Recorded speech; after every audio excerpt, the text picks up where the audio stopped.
নির্বাচনী আবহে দেশে উৎসবের আমেজ। চতুর্থ দিনে দেশের বিভিন্ন অঞ্চলে প্রার্থীদের পদচারণায় মুখর রাজপথ থেকে চায়ের দোকান।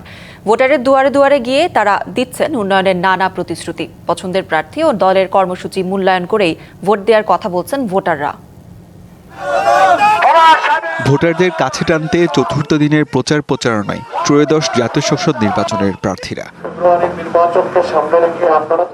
রবিবার সকালে খুলনার ডুমুরিয়ায় প্রচারণায় খুলনা ৫ আসনের জামায়াত প্রার্থী মিয়া গোলাম পরওয়ার পথসভায় বলেন, আওয়ামী লীগ পালিয়ে যাওয়ার পর যারা চাঁদাবাজি ও ব্যবসার প্রতিষ্ঠান দখল করেছে তারাই এখন নিরাপত্তা দেওয়ার কথা বলে ভোট দাবি করছে। ৫ তারিখের পরে তখন তো আওয়ামী লীগ ছিল না, এই ভাঙচুরটা কারা করলো এই প্রশ্ন আমরা করতে পারি না।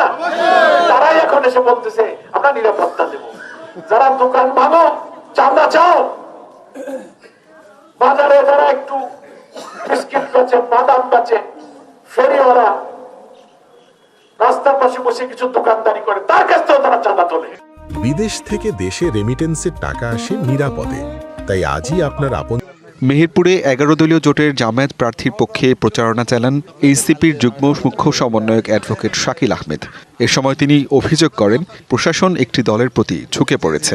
প্রশাসনকে দেখেছি একটা দলের প্রতি বেশি লয়ালিটি দেখানো কিংবা ঝুঁকে পড়াটা, এরকম কিবলা ঠিক করার যে একটা প্রবণতা দেখছি, এখান থেকে বেরিয়ে আসতে হবে।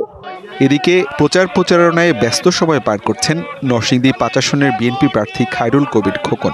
গণসংযোগের সময় তিনি বলেন, যারা জান্নাতের টিকিট বিক্রির কথা বলে বিভ্রান্ত করছে, ভোটাররাই তাদের প্রত্যাখ্যান করবে। মানুষকে যে প্রতারণা করছে, বিভ্রান্ত করছে, ধর্ম ব্যবসায়ী হিসেবে চিহ্নিত হয়েছে এবং তারা অতীতে মানুষের কল্যাণে মঙ্গলে কতটুকু অবদান রাখতে পারেছে এই দেশে মানুষ ভালো করে জানে। তাই আমি এই বিষয়ে আমি খুব একটা উদ্বেগ উৎকণ্ঠা আমাদের নেই। আমরা জানি যে জনগণ এই ভোট সিদ্ধান্ত কোনোদিন নেবে না।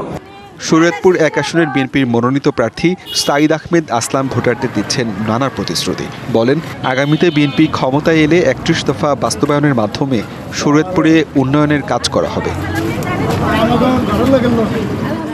প্রচারণার চতুর্থ দিনে ঠাকুরগাঁওয়ে জনসংযোগ করেন বিএনপির মহাসচিব ও ১ আসনের প্রার্থী মির্জা ফখরুল ইসলাম আলমগীর। বলেন, আওয়ামী লীগ যে কাজ করেছে বিএনপির নেতাকর্মীদের সে কাজ করতে দেওয়া হবে না। আমার দলের কোনো লোক এই ধরনের দুর্বৃত্তায়নের সঙ্গে, অপরাধের সঙ্গে যদি কেউ জড়িত থাকে আমাদেরকে বলবেন, আমার সাথে সাথে তার বিরুদ্ধে ব্যবস্থা নেব। আমরা কখনোই এলাও করবো না।